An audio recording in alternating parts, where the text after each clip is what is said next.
સાસણગીર નજીક 10 સિંહનો બચાવ કરવામાં આવ્યો છે। કાસિયાનેસ પાસે 10 સિંહના જૂથનો જીવ બચાવાયો છે। રેલવે ટ્રેક પર આવીને ચડ્યું હતું સિંહનું જૂથ।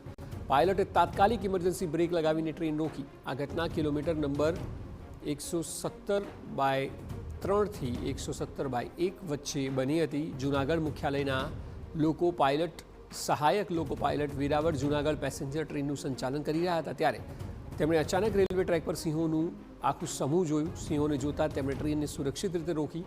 લોકો પાયલટે તાત્કાલિક ટ્રેન મેનેજરને જાણ કરી। ટ્રેનમાં હાજર વન વિભાગના ફોરેસ્ટ ટ્રેકરે તમામ સિંહોને સુરક્ષિત રીતે રેલવે ટ્રેક પરથી દૂર કર્યા। પરિસ્થિતિ સામાન્ય બનતા ટ્રેનને સાવધાનીપૂર્વક આગળ વધારવામાં આવી હતી।